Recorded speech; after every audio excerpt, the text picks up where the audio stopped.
Hi darlings, so glad to have you here.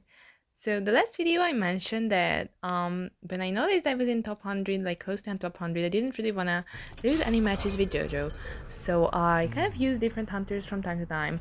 And when I could, maybe I used Nightwatch, but most of the time I just use a random hunter, such as like Nayad or something.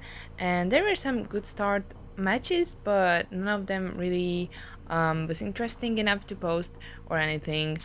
And maybe I think I had another one tie, and the other ones I just, kind of tried using the hunter. But regardless, I mentioned that I used Hermit in a match because the mines I end up better had like an A badge. I think, if I remember correctly, the mines I surely had the better. Maybe they had like a B badge. I'm not sure. I think they both had an A badge. So I was like, no, not on this large map on Neo's memory. That's already like a very difficult map for JoJo because it's big, it's dark. It's hard to find mirrors and stuff. So I was like, no, I'm not wasting my points on this. So yeah, I just chose to go with Hermit because I don't know, I just he was the one that just came to my mind. And I actually managed to get a tie, but in the last video I mentioned I wasn't really sure if I used him before, and I said that maybe I used him once for a video, but I usually do, when hunters come out, I do at least one little video about me trying them out for the first time without like any preparations or whatever. So yeah, I just checked my like playing other hunters playlist, and I could not find this I couldn't find the Hermit video, so I assumed that I didn't even make a video with him. So yeah, I don't even know honestly if I used him then before. Maybe I did. I really don't remember if I like played against him only or if I used him before. But anyway, so like this is maybe my first match with Hermit. I obviously played against him as a survivor a couple times, but yeah, the point is that I don't know, I just kind of understood how he worked, and I was just like really, really lucky with finding the Manzai first. Like that's why I think that's why I can thank my tie to.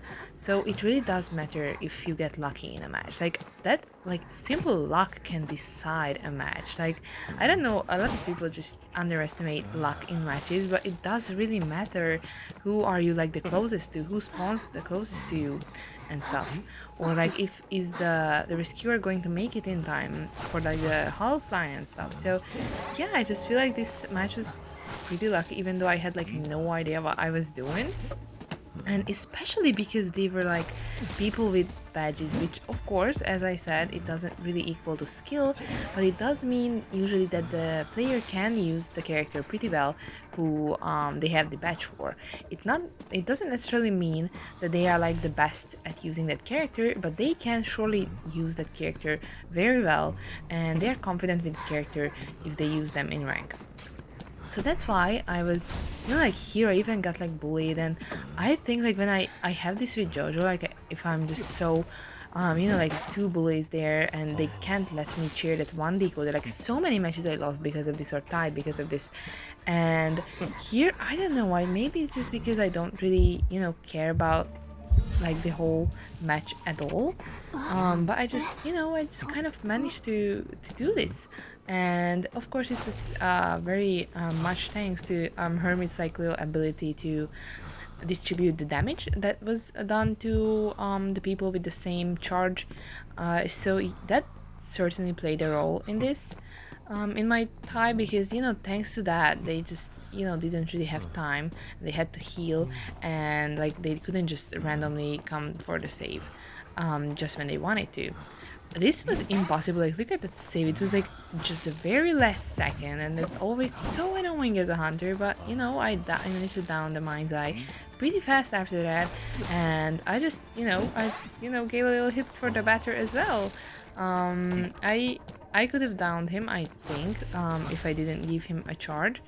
But honestly, I just, don't really understand Hermit still. I just kind of wanted Mind's Eye to fly off because I was like, this is a match with the hunter I don't use. So, like, let's just try to get this tie then if I'm so close now. Because as I said before in multiple videos, after you get your first kill, it basically means a tie, like most of the time. Of course, I had matches with Joseph when the team was just like, purposefully selling. That's different, kind of, than when, they actually like save and stuff, and that's how you eliminate the first person. So, because then, the other characters are damaged, and the other characters are already like, all over the place and stuff.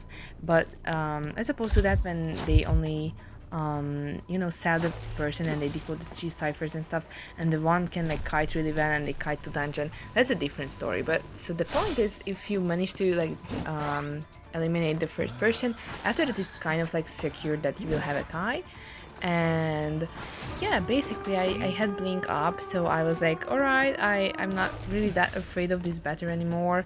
I think I can just down him pretty fast. And even though that I had to sacrifice my trade swap and teleport for that, I just it was just like surprising to even get a tie with this hunter I don't really use. So I don't know, sometimes these weird things happen to me. Like once I was going against an S-Batch forward and I didn't want to use Joseph, obviously. I think it was even like this same map, like Grail's Memory. And I just randomly, I knew I had like this S skin from Gamekeeper, like Koa S skin I got randomly. And I just was like, yeah, let's just use it in a match wherever it's a lose anyway. And I somehow won that match against like an S-Batch forward, which is like kind of impossible. It was like a few seasons ago when forward was very popular. Anyways, I hope you enjoyed this weird little match. To see you soon. Bye bye.